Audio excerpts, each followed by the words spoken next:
السلام عليكم، مرحبا بكم.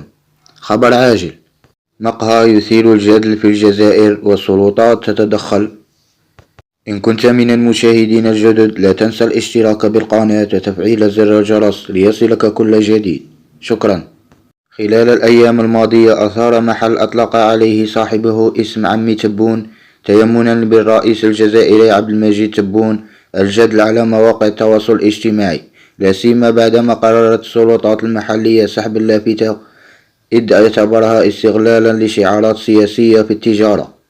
فقد بدأت القصة عندما وضح أحد التجار في ولاية عنابة شرق العاصمة الجزائر لافتة كتب عليها عمي تبون للمقهى الذي يملكه. أثارت تلك اللافتة ضجة على مواقع التواصل الاجتماعي قبل أن تتدخل السلطات المحلية فورا لإجبار صاحبها على سحبها، بينما لم يكن بيد الأخير سوى استبدالها بلافتة أخرى تحت مسمى عمي الربعي.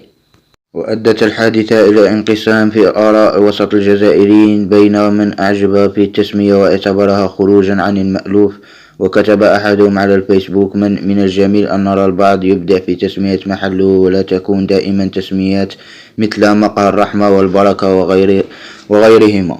فيما قال آخر التاجر: استعمل ذكاءه لجلب الزبائن، ما الذي يضير من استعمال اسم الرئيس إلا إذا كان المعني غير موافق. قال الآخرون أن الخطوة التي أقدم عليها صاحب المحل غير لائقة، وكتب: بعدما قام البعض باستغلال أسماء علامات تجارية دون إذن، نرى البعض يستعمل شخصيات شهيرة بلا إذن أيضا.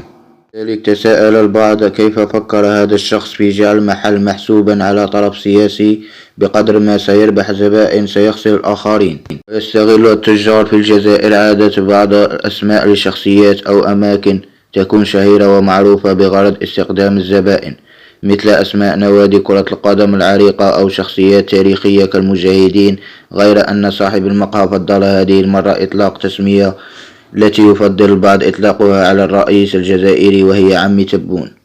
فيما تتنافس المحلات التجارية في الجزائر على جلب الزبائن بجميع الطرائق الممكنة، وأولها التسميات التي يسعون لأن تكون مبتكرة وتختلف عن غيرها.